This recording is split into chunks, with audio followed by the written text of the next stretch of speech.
tarea de ayer, ¿verdad? ¿O sí? No, maestra. No, maestra. No, ¿verdad? Hasta ahorita estoy viendo. Se quedó en la del 30, que es ayer. Bueno, déjense las creo y las suben antes de que sea la medianoche.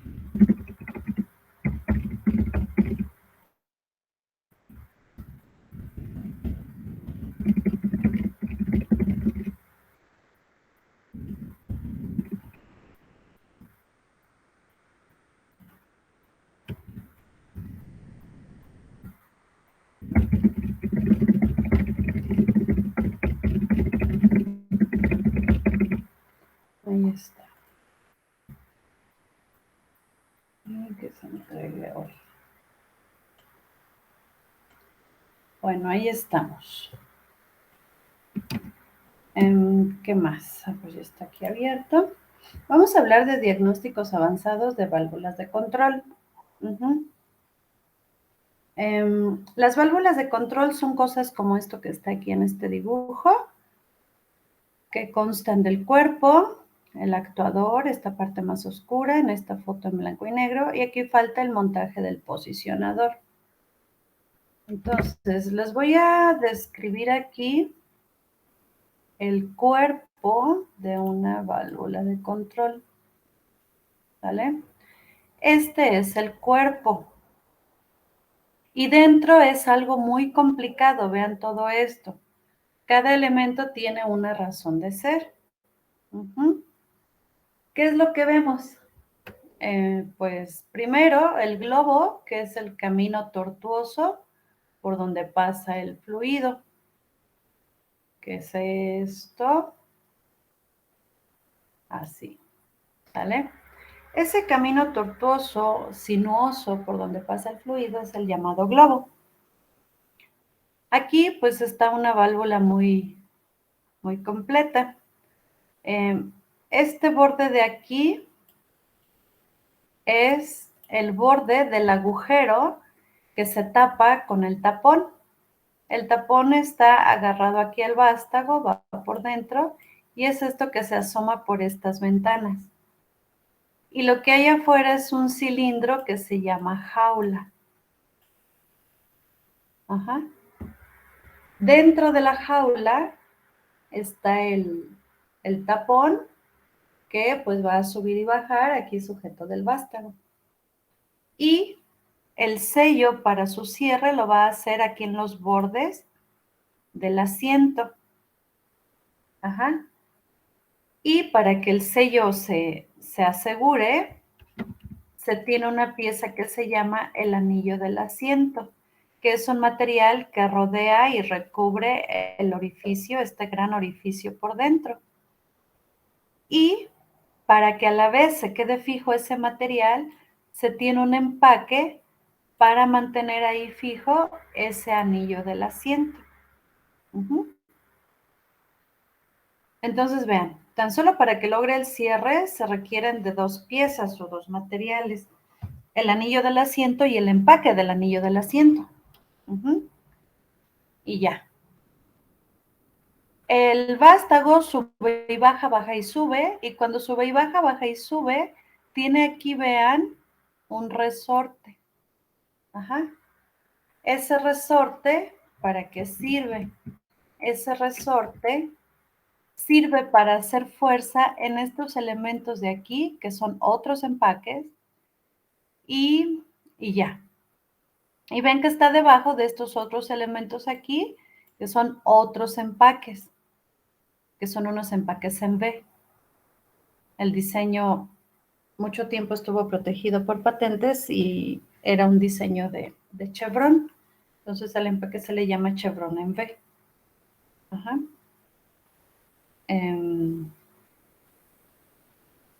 ¿Qué más? Esos empaques se apachurran con estos tornillos de aquí, porque apachurran esta tapaderita que está aquí arriba. Ajá. Esa tapaderita y esos tornillos de ahí arriba son, y todo esto es a lo que se le llama el bonete, que es la parte de arriba para evitar para evitar fugas a la atmósfera por todos estos sellos y aquí hay más sellos. ¿Ok? ¿Dónde más hay sellos? Aquí hay sellos. Porque si ven, estos tornillos apachurran o tapan, son como la tapadera del cuerpo. Acá arriba, vean, estos tornillos son como la tapadera del cuerpo, que es todo esto. Ajá, este es el moño, ¿sale? Del cuerpo. Entonces, esta tapadera es esa que estamos mostrando. Y la tapadera peque es esta que está acá arriba, ¿vale? Ahí estamos. Entonces, acá está la tapadera peque, sujeta por estos dos tornillos. Y acá está la tapadera grande, que es todo esto, sujeta por estos dos tornillos grandotes, ¿sale? ¿Qué más? La tapadera cae encima del ensamble de lo que se le llama los internos de la válvula. Los internos son pues toda la cavidad llamada puerto en donde ocurre la apertura y cierre. Y también hay otros empaques. Aquí da vuelta, solo que aquí está en corte, da vuelta, que es el anillo del pistón. ¿Qué pistón? El pistón de la jaula y el pistón que se forma con la jaula y el tapón. Ajá, sujeto del vástago. ¿Qué más? Aquí hay un empaque en espiral, ajá, que sirve para mantener apretados los componentes de los internos y evitar que por aquí ocurra fuga a la atmósfera, porque también puede ocurrir fuga a la atmósfera. Ajá. Por aquí puede ocurrir también fuga a la atmósfera. Entonces están esos empaques. Ajá. A la jaula. ¿Qué más? Otro empaque, el empaque del bonete. Ajá, aquí encima de toda la tapadera va otro empaque. Aquí está el empaque del anillo del asiento y el anillo del asiento. Entonces, como ven, son el puerto de balance, ¿no? Que por ahora no nos importa. Entonces, como ven, hay muchos empaques, sellos, anillos, materiales para hacer sello, materiales para evitar fugas. Ajá, es mucho empaque, empaques y empaques y empaques y empaques en todo para pues dar la seguridad de la operación de la válvula.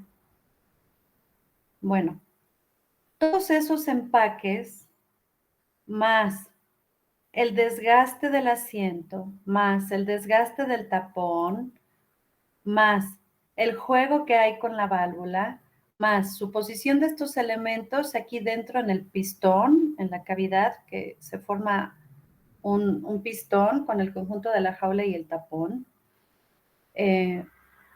pues son o representan que para que esta válvula se mueva, tiene que vencer mucha fricción de los empaques y tiene que vencer la fuerza de este resorte.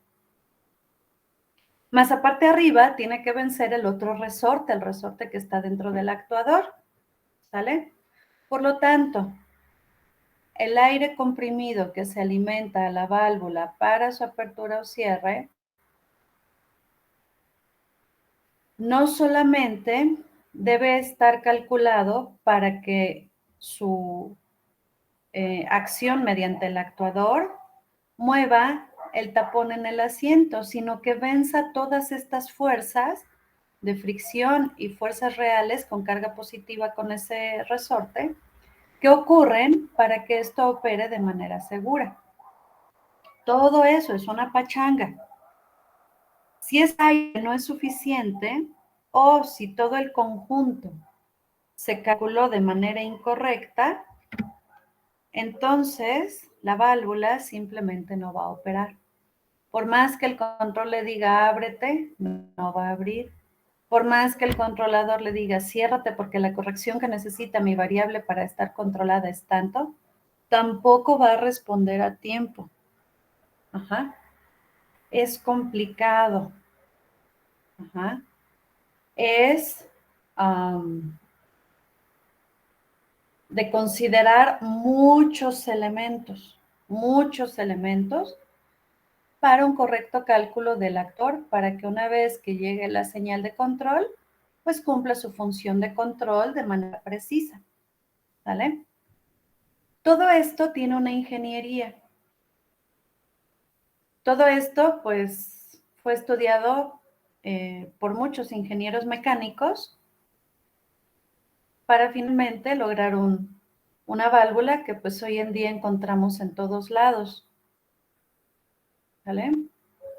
Bueno, esto es cómo funciona por dentro, o más bien, esto es la descripción de los componentes que hay dentro de una válvula de control.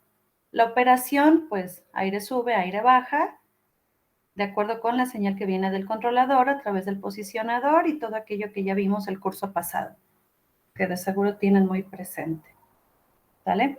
Entonces, esta es la descripción. De esto hasta aquí, ¿alguna duda o comentario?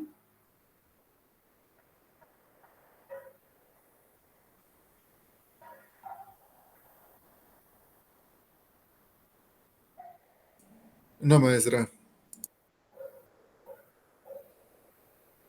Muy bien. Ahora bien, ¿esto qué tiene que ver con los diagnósticos avanzados? Pues los diagnósticos avanzados tienen que ver con que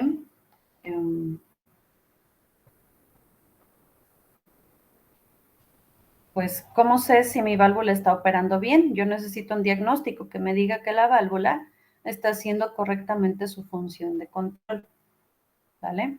Pues aquí me voy a cambiar de material.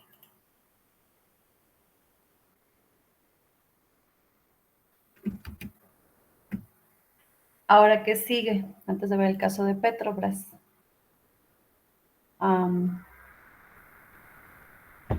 Los diagnósticos de las válvulas se obtienen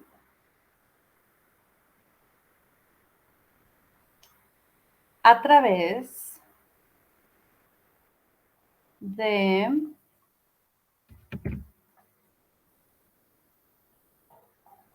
nuestro amigo el posicionador, ¿vale?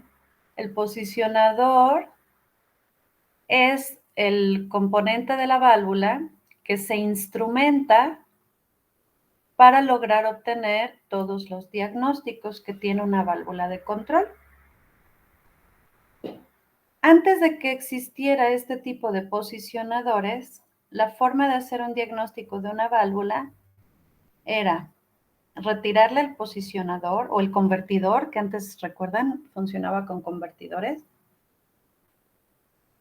y se instrumentaba la válvula. Se le ponían unos transductorcitos de presión, no transmisores, unos transductores ahí medios gachitos. Se le ponían en todas estas entradas de aire, en todo el aire que va hacia el actuador, en el aire del suministro. ¿Qué más se le ponía? Se ponía un, ¿cómo lo llamo? Medidor, un instrumento que mide la posición real del vástago, que está aquí atrás del posicionador, la posición real del vástago para seguir la posición real del tapón. Se le ponía, pues como aquí llega la señal del controlador, se le ponía un instrumento para medir la corriente del 4 a 20 miliamperes que recibía del controlador. ¿Qué más? Creo que principalmente, ¿vale? Entonces se le ponían una bola de cosas. Se le ponía también no sé cómo llamarlo, un torquímetro. No, eso es para algo que da vueltas. Pues un algo que medía cuánta fuerza estaba siendo aplicada al tapón. Ajá. Esto se calcula con la presión del aire y las características del actuador, porque del actuador su característica es el área del diafragma. Presión es igual a fuerza entre área, ¿sale? Y después de toda la literatura de la válvula más su historial, porque en el historial pudo haber ocurrido que se crearan los empaques por otros materiales diferentes. Si los empaques se cambian por materiales diferentes, entonces la fricción en el vástago va a cambiar. No es lo mismo una empaquetadura de teflón, que tiene muy bajo coeficiente de fricción, y el vástago va y viene y va, que una empaquetadura de cualquier otro material de elastómero, un material gomoso, así la goma apretando el vástago, va a ser muchísima más fricción. Entonces, con toda esa literatura se obtenían los parámetros de la fricción esperada por toda la bola de empaques y tapones y sellos y gomas que hay dentro de la válvula. Y entonces la pobre válvula, pues hagan de cuenta como igual cuando nos quieren diagnosticar a nosotros, nos meten a la tomografía, nos toman la presión, nos ponen instrumentos de presión, nos ponen instrumentos de temperatura por aquí y por allá. ¿Qué más nos ponen? Nos mandan en ayunas, nos sacan análisis de sangre. Algo así le pasaba a la pobre válvula. Y se obtenían una bola de parámetros. Hoy en día lo que se instrumenta es el posicionador. Dentro está midiendo las presiones, realmente midiendo las presiones aplicadas al actuador, la presión de suministro se mide, y se mide una bola de cosas, además de que se le ingresan en su configuración. Configurar una cosa de estas es muy tremendo. Yo lo intenté una vez y pues como mi preparación no está en esto, pues por supuesto súper fallé. Tiene como 300 parámetros un posicionador de estos. Es una cosa extraordinaria ya. ¿Sale? Una computadora y un analizador de variables mecánicas muy cool. Bueno, en todos sus miles de parámetros, bueno, cientos de parámetros, van todos los parámetros de los materiales de los internos de la válvula, el tamaño del actuador, el área del diafragma, todo aquello que son parámetros que antes se obtenían de la literatura y que pues a veces había que ser más meticulosos para obtener la información que se necesitaba. Por supuesto, no era tarea fácil ni de un ratito. Diagnosticar una válvula llevaba mucho tiempo. Hoy en día esa tarea se ha simplificado y el posicionador al medir todo esto, recuerden por ahí puse en mi artículo cool que otra forma de obtener diagnósticos es agregando mediciones. ¿Sale? Entonces, todas esas mediciones se le agregaron al posicionador. Es el que hace la magia. Y aparte de la magia, pues se necesita dónde observarlo. Y dónde observarlo está este software que se llama ValveLink. Otros fabricantes tienen otro software, pero la verdad verdadera es que pues no le llegan. Esta cosa es una cosa bien maravillosa, perdón por el comercial, pero es que la verdad es que está muy, muy, muy avanzada. ¿Sale? Bueno. O también se puede ver en el software, pero el software no da tanto como, la MS no da tanto como este software ValveLink. ¿Sale? Es un parche que se le pega a un software donde se lee la configuración de los instrumentos. ¿Vale?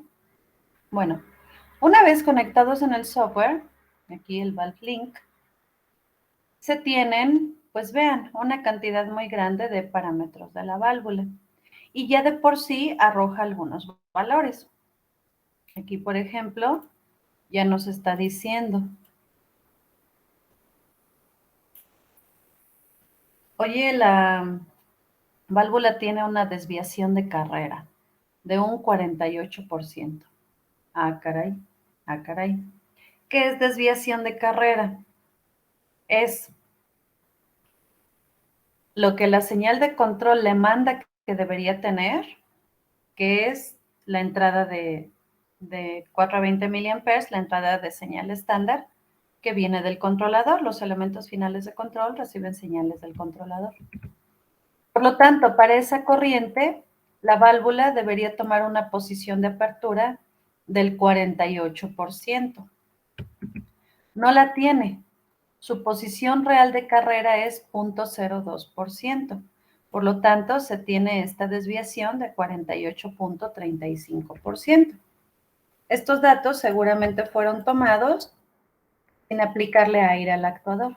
Ah, miren, de hecho, presión de suministro, menos 0.34 P6. O sea, pues nada, ¿no? Eso es lo que sea. Entonces no se le está poniendo aire de suministro al posicionador, que es donde se mide. Se mide el aire hacia cada uno de los lados del actuador. Aquí todo está desenergizado neumáticamente. Por eso la desviación. Y así obtiene una bola de parámetros la válvula de control, ¿sale? Si es necesario, envía sus alertas y bueno, ¿sale? Ok. Bueno, ¿qué pasa con los diagnósticos? Los diagnósticos se pueden obtener, dice ahí, con un botonazo. Los diagnósticos se obtienen bajo demanda. Ya de manera más sofisticada se puede programar, pero lo mejor es que sea bajo demanda. Sobre todo si no está tan lleno de herramientas ni tan programado el sistema de control. Entonces se hace bajo demanda. Se le apachurra un botón o se retira la válvula y se hace en banco. ¿Sale? Bueno, esos diagnósticos se pueden obtener con la válvula en servicio, pero se tendrán que hacer algunas pruebas. Si la válvula está en servicio es porque es un elemento final de control que está siguiendo el lazo de control. Pero si voy a hacer estas pruebas, pues no la puedo molestar. Lo más sofisticado que puede hacer el posicionador es que los diagnósticos se hagan con la válvula en servicio. Y como no voy a ir a decirle a la válvula, ahora ábrete toda, ahora ciérrate toda, para hacer las pruebas que necesito y hacer eso varias veces, porque pues no inventen, está en servicio, está controlando. Entonces, con las aperturas y cierres propias, por supuesto, de respuesta más corta, de escalones, de entradas escalón más pequeñas, con esos movimientos del propio control debería ocurrir su diagnóstico. Hacer eso es caro, el posicionador es muy caro. Entonces, se puede hacer no necesariamente en servicio, sino cuando el proceso esté detenido o en banco, y eso se hace bajo demanda, ¿vale? Y se pueden programar, en el caso de que sea en línea, se puede programar, pues, de acuerdo con alguna programación de mantenimiento, ¿sale? Bueno, el software también es sofisticado, tampoco aprendí a usarlo, pero podemos distinguir algunas cosas. De la válvula que está siendo diagnosticada, se puede leer su estatus y toda su bola de parámetros. ¿Qué nos interesa? El diagnóstico. Y cuando se empieza el diagnóstico, se hacen una serie de pruebas a la válvula. Y esa serie de pruebas, en el software, se van viendo su respuesta en el tiempo. Esa serie de pruebas son hacer aperturas para ver cómo está el movimiento del vástago con toda esa fricción de sus empaques, cómo verdaderamente se está moviendo. Aquí en esto que resalté en amarillo, es, pues nosotros esperaríamos, pues una onda más suave, muy viborita. Pero vean cómo está, por todo ese apretujamiento de los empaques, pues a veces como que sube más rápido, a veces como que vean aquí, como que no hace caso y como que espérame tantito para que ahora sí se recorra el vástago a alguna altura y no es tan uniforme el movimiento. ¿Qué más? Está monitoreando cómo se comporta el aire del suministro y la presión del aire a veces trae picos. Ajá. ¿Qué más? Se prueba la respuesta a pequeños escalones. Ajá, ahí ya se quedó. A pequeños escalones y se analiza el comportamiento de la válvula. Se causan ahí diferentes respuestas para ser analizadas y obtener unos parámetros. ¿Vale? Una prueba que es muy importante es una prueba de apertura y cierre total para obtener lo que se le llama la firma de la válvula.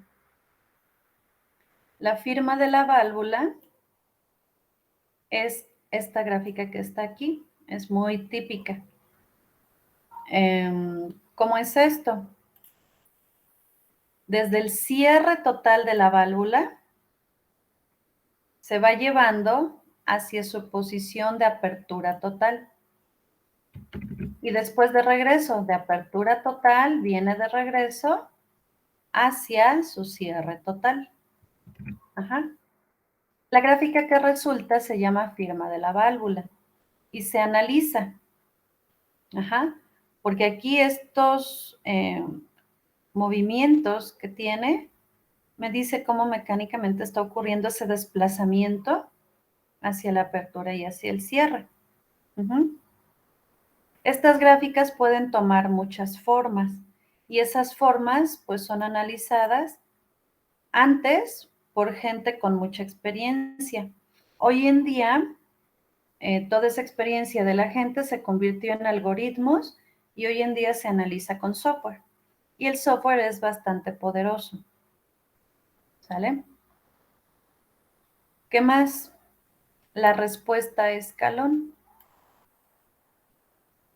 También se le alimentan o se le cambia el set point a la posición de la válvula, es decir, se manipula la entrada que estaría recibiendo del controlador.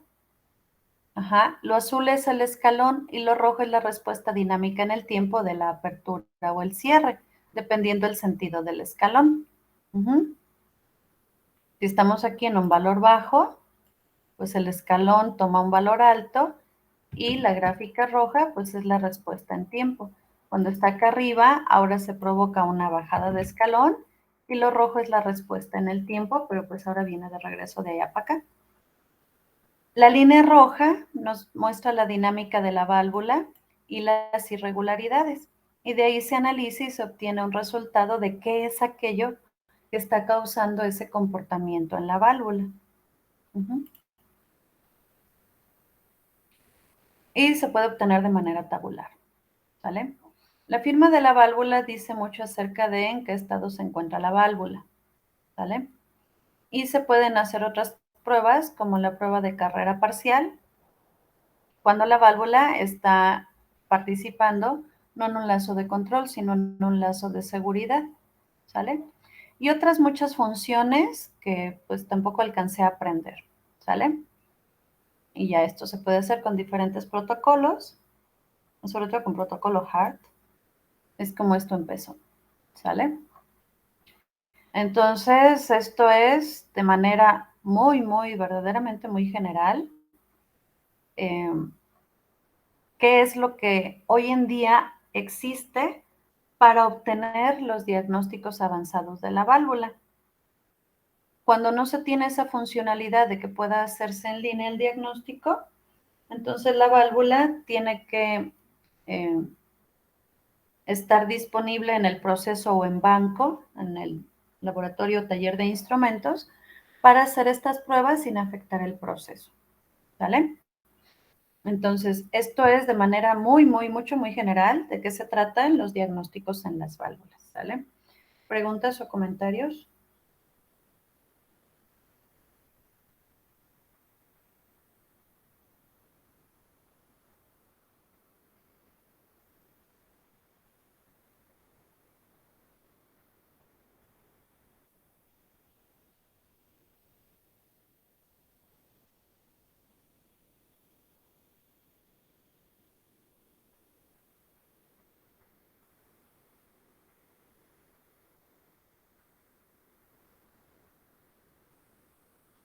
Ya se me durmieron otra vez.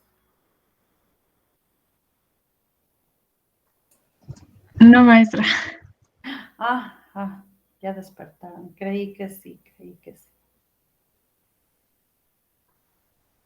Bueno, ¿qué más? Bueno, vamos ahora a pues ver la aplicación. El caso de ahí los amigos de Petrobras. Petrobras es como el Pemex de Brasil. Entonces ahí con los amigos de Pemex de Brasil, ahí están, pues tuvieron un caso con una válvula de control. Aquí dice, bueno, pues estamos allá, nos vimos beneficiados con esto, está chido y nos funcionó. Es en la refinería que se llama así como aquí. Aquí. Ay, esta manita, ¿qué significa? Es en esta refinería que se inauguró en el 72 y tiene estas características de producción. El 20% de todo el petróleo de Brasil se refina aquí.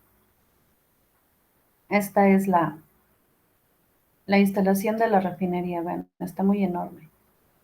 Oh, sí que está enorme. Bueno. ¿Qué más? ¿Cuánto produce? Pues produce todo esto. Qué bien. ¿Sale? Algunas características. Su proceso de refinación de manera muy esquemática. Qué cosa tan bonita.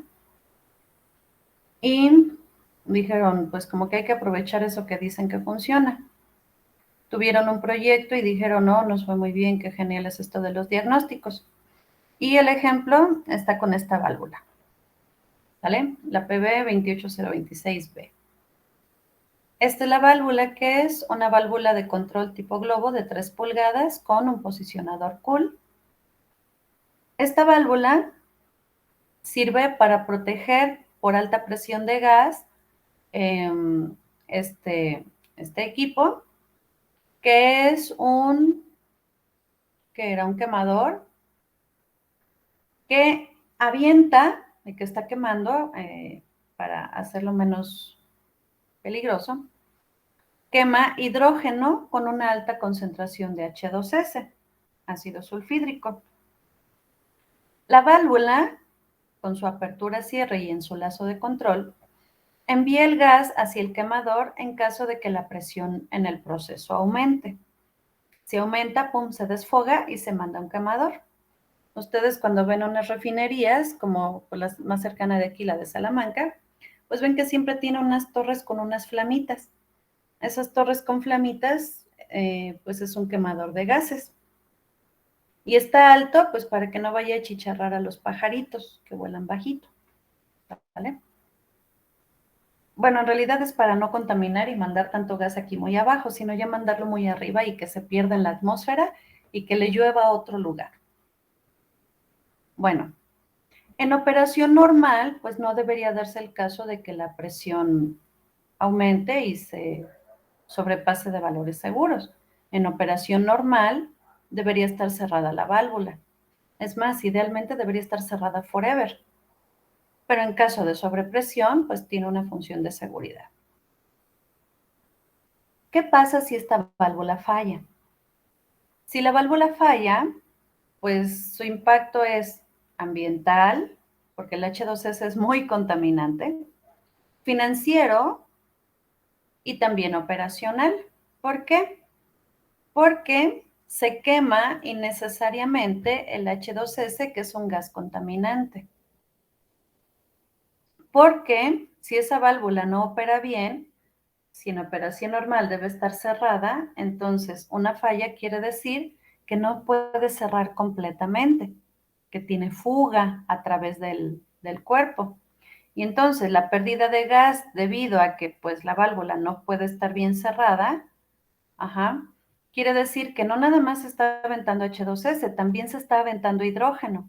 Y entonces la unidad de generación de hidrógeno debe jalar, o más bien debe generar pues más hidrógeno, y eso es caro porque el hidrógeno se produce a partir de gas natural. El gas natural principalmente es metano, la molécula es CH4, hay mucho hidrógeno ahí disponible. entonces es muy caro. Ajá. Entonces, la parte ambiental es que se manda a la atmósfera H2S, que es muy contaminante. La parte financiera es de que pues tenemos que pagar más grande el recibo del gas porque tenemos que sacar más hidrógeno porque una parte se está perdiendo. Y además la parte operacional dice, pues hay un riesgo de que es HDT, ay, no sé qué temperatura, hay un alto riesgo de que tengan que hacer eso que se llama así como está ahí, porque si hay fuga, entonces el equipo que está operando en el proceso está perdiendo presión. Ajá. Entonces tienen que hacer algo más operacionalmente porque pues está fugando el gas. No hay exceso de presión, pero si la válvula no opera bien, si no está bien cerrada, pues está perdiendo presión, está despresurizando porque está desfogando presión que no es necesario desfogar, ¿vale? Entonces, tiene impacto en la operación, en la lana y en el medio ambiente. ¿Qué observaron que había? Dijeron, oigan, ops, la válvula tiene fuga. ¿Ah?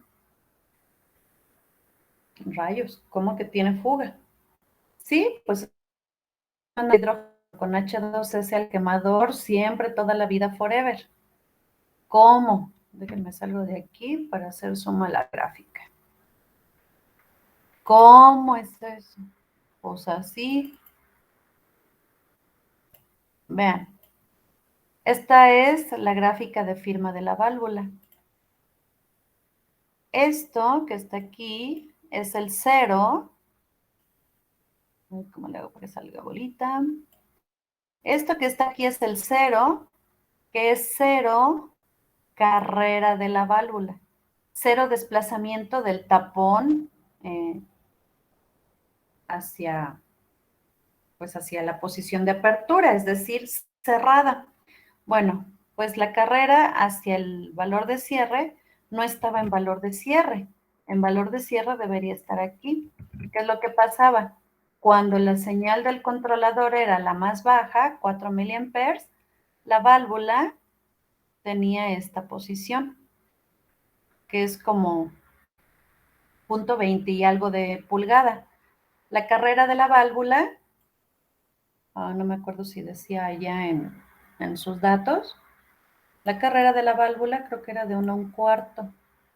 Bueno, por ahí va a venir el dato. Por ahora, la apertura de la válvula está en 1 pulgada, apertura total. Entonces, de 0 a 1 pulgada va de posición totalmente cerrada a posición totalmente abierta. Bueno, pues la posición de totalmente cerrada, vean que estaba como al 20%, 20 y tantos, ¿vale? Y luego hacia arriba, la apertura total, pues tampoco ocurría hasta el total de su apertura, pero era menos grave, es menos diferencia. Ajá, porque aquí en el cierre ahí sí estaba muy horrible, ¿sale? Esta fue la primera firma de la válvula que se obtuvo. Ajá. Dijeron, pues esto siempre está fugando, siempre está mandando gas al quemador, ¿vale? Bueno, se pidió que se hiciera mantenimiento a la válvula. Y aquí más bien. Ajá, ay, me recorrí mucho. Bueno, aquí está la primera la primera firma de la válvula, signature. ¿Sale? Bueno, ya viéndola así en grande, pues ya podemos ver más su comportamiento. ¿Qué sigue? Pues se le hizo servicio. Dijeron, pues ahorita la válvula abre de 0.23 a 0.98 pulgadas, pero la válvula nació con una carrera de 0 a 1/4, no, 1/8. Ajá. Entonces, vean, aquí está creí que era manita, la gráfica de cómo estaba aquí, de 0.23 a aquí, a 0.98, y se le hizo su servicio. Y ahora quedó, y no es, y ahora quedó de 0, aquí está el 0, hasta 1/8 y cachito. Ah, qué genial, ¿vale? 1.2, 1.25 hasta 1/4, ¿ok? Entonces esto, ay, ¿por qué no lo puedo cambiar de color? Bueno, se arregló, se calibró, ajá, se volvió a lo que debería ser su funcionamiento original, ¿sale? Con ese diagnóstico, pues vieron que pues está peor que claro que la válvula no estaba cumpliendo su carrera completa. ¿Cómo le hicieron? Reemplazaron los internos de la válvula y la calibraron pues desde lejos con el software y la comunicación. Y dijeron, bueno, ahora sí seremos felices para siempre. Ahora la válvula opera en su carrera completa, ¿vale? Pero todavía fugaba la válvula, todavía. Ajá. Entonces, dice aquí, pues se corrieron estas herramientas de diagnóstico y algunas pruebas que se tienen que realizar. Se compararon las firmas de la válvula de cuando la válvula nació y después de que fueron cambiados alguna vez en la vida. Y esto fue el resultado, ¿vale? Se comparó entonces, dice aquí, las gráficas de cómo la válvula fue fabricada inicialmente y cómo quedó después de calibrar. Y vean esto. Dice, aquí es cerrado, para acá es cierra y para acá abre. Entonces, cerrar a abrir y de abrir a cerrar. Esto fue una prueba, dice aquí tiempo en segundos. Esto fue cómo se comporta la válvula para pues la entrada que recibe del controlador. Y dijeron, oigan, pues ¿qué pasó con la válvula? Ops, pues está un poco rara. Bueno, ¿qué quiere decir rara? ¿Cómo fue fabricada? Dice, el ajuste de banco, que es un ajuste mecánico que se hace en la válvula antes de empezar su calibración, era, y está especificado y es un valor de placa, era de 6 a 15 PSI. Es decir, cuando el actuador recibe 6 PSI, está completamente cerrado. Cuando el actuador recibe 15 PSI, llega a la posición totalmente abierta. A eso es a lo que se le llama calibración de banco o ajuste de banco, ¿vale? Bueno, pues la firma que se obtuvo, porque se están midiendo todas las presiones en el posicionador, dice, el ajuste de banco va de 4 a 15 PSI. Opsi. La presión debe ser suficiente para aplicar la fuerza que el vástago necesita para mover el tapón a la posición que se requiere. Todas esas gomas hacen su chamba, implican un esfuerzo. Esa válvula fue calculada para que el cierre ocurriera con 6 PSI, pero al cierre le están aplicando 4 PSI. Menos presión. Presión es igual a fuerza entre áreas. Se necesita vencer la fuerza de todo lo que hay en los internos que acabamos de ver. Fuerza es igual a presión por área. Menos presión, menos fuerza. Entonces, por eso dice ahí, por lo tanto, la fuerza que se necesita para el cierre era 62 kilogramos fuerza menor que lo que se necesitaba. Por eso, dice aquí, la válvula todavía fuga. Porque aunque en banco, pues sí cerró, o sea, sí cierra. Bueno, ya instalada, recordemos que el proceso avienta el tapón. Necesita 6 PSI para cerrar. Recibía 4. Por lo tanto, la fuerza generada por la presión del proceso era suficiente para ganarle a la presión que ejerce la válvula con todo su mecanismo interno, dice aquí por el resorte. Ajá. y de eso no se dieron cuenta. Solución, ops, mejor ahora sí la calibramos con su calibración de banco con la que fue fabricada inicialmente. Y la solución fue de que pues hicieron el ajuste de banco como debe ser, ¿sale? ¿Eso dónde se ve? Eso se ve cuando graficamos la apertura contra la presión aplicada. Ajá. No la apertura contra posición relativa, sino contra la presión aplicada. Ajá. Bueno, va de nuez, ya entregamos la válvula otra vez. Esta es la nueva firma de la válvula. Fiu. Vamos a instalarla y ahora sí va a funcionar bien. Cosa buena, pues ya con una válvula que funciona bien, dejaron de enviar, nada más porque sí, 43,200 metros cúbicos normales de hidrógeno por día. Producir hidrógeno es caro, viene de pagar un recibo del gas, y eso representó $2,5 millones al año. Una refinería de ese tamaño, el 20% del petróleo de Brasil se refina ahí. Este es un caso real, está documentado. Aquí, pues en este comercialito, pero está documentado. ¿Sale?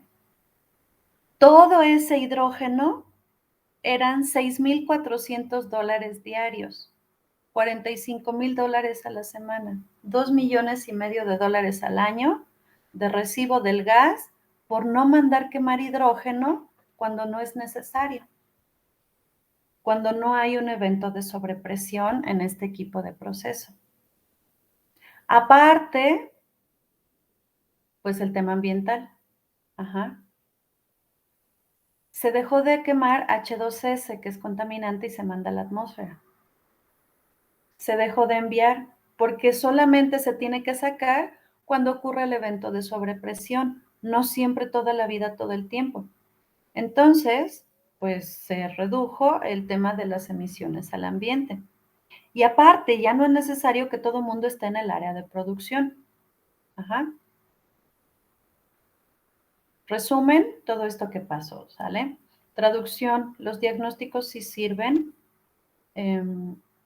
Cada aplicación requiere reunir una serie de datos.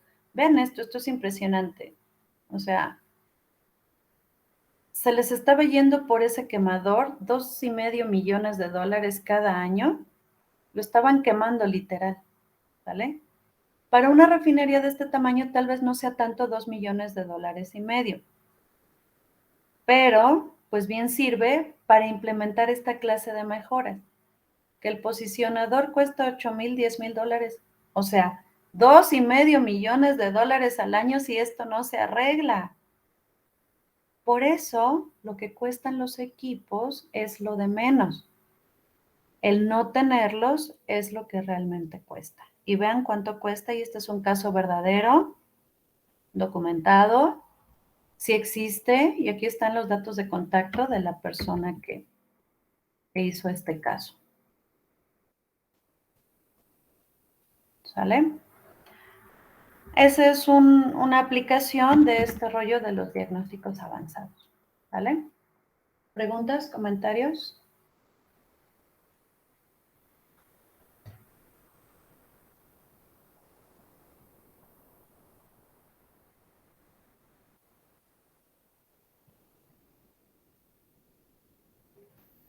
No, maestra. Ya se me durmieron otra vez.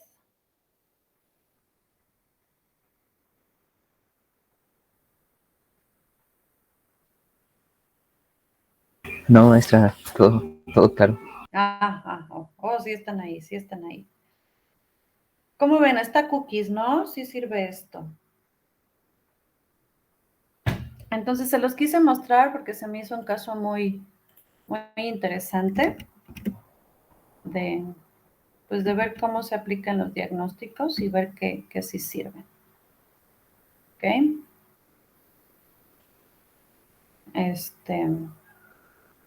¿Qué más? Pues hicieron resumen del caso, ¿no? Y que, el soporte es todo el rollo que les dije al inicio. ¿Ok? Bueno, el tema que sigue es corrosión, tarea, ahora sí se las voy a crear ahorita saliendo. Tenemos clase de 1 hora, entonces sí lo vamos a ver. Y el jueves vemos perdón, estoy cruzándome los días. Y el martes vemos el tema de áreas clasificadas, métodos e índices de protección y XP y S, ¿sale? Para estos temas de áreas clasificadas y métodos e índices de protección, les pido, nunca hay éxito en esto, pero siempre se los pido. Les pido que si ustedes quieren invitar a sus compañeros de otras líneas terminales, los inviten, porque el tema de áreas clasificadas es algo que todo el mundo debe saber, pero pues esto no se los enseñan a ellos. Ajá. Y es un tema muy importante. Dice ahí, las leyes internacionales del trabajo dicen que toda persona debe saber cuál es la clasificación del área donde trabaja. Entonces, para la clase del martes, invitan a sus compañeros de otras líneas terminales, díganles que es un tema que está cool, que se trata de las áreas explosivas o con riesgo de poder generar una explosión bajo ciertas condiciones y que es algo que todos debemos saber, ¿sale? Entonces, ojalá haya invitados. Si no, pues con nosotros es suficiente. Nosotros somos los que tenemos que saber de esto. Y pues preparen sus temas, ¿sale? Documentense, lean mucho. No es un tema complicado, es bastante actual siempre, pero más bien es eso. Hay mucha información actual que traten de buscar información más reciente, ¿sale? Que la que está en el apunte. De todas maneras, la del apunte no es mala, pero pues vamos a nutrirnos siempre, ¿de acuerdo? Entonces, eso es lo que hay para el día de hoy. ¿Preguntas, comentarios? No, maestra. No, maestra. Muy bien. Entonces, vamos a cerrar sesión. Ahorita les pongo la tarea que va a ser nada más lo de materiales, corrosión. El martes vemos áreas clasificadas. Corrosión va a ser un tema peque, lo vamos a cubrir, creo yo, en, si acaso, la mitad de la clase. Y después la otra mitad vamos a ver ahí un ejercicio con tablas de selección de materiales, que es muy importante, ¿sale? Pues ya, Maestra, vámonos. a mí me tocó exponer lo de corrosión y sus efectos. Corrosión, ok. Es un documentito de ¿cuántas hojitas? Tiene 8 hojitas nada más, ¿no? Sí. Son 8 hojitas. Y al final hablas de materiales, ¿sí? 8 hojitas. Y al final hablas de materiales, ¿sale? Entonces, de ahí les voy a dejar una tarea. Creo que de ahí les dejo el trabajo de investigación para unidad 3. Pues hay que explicar cada caso. Si te llevaras toda la hora, entonces el rollo que les voy a decir para complementar, lo veríamos empezando el martes.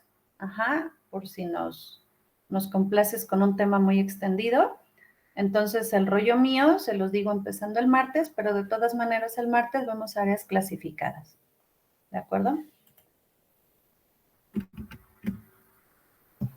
Sí, maestra. Ahí estamos. ¿Sale, Adrián? Para que te prepares un tema así bien chido, ¿sale? Sí, maestra. Va. Listo, posámonos. Gracias por conectarse. Hasta el lunes. Gracias, maestra. Hasta luego. Hasta luego, Gracias, maestra. maestra. Hasta luego.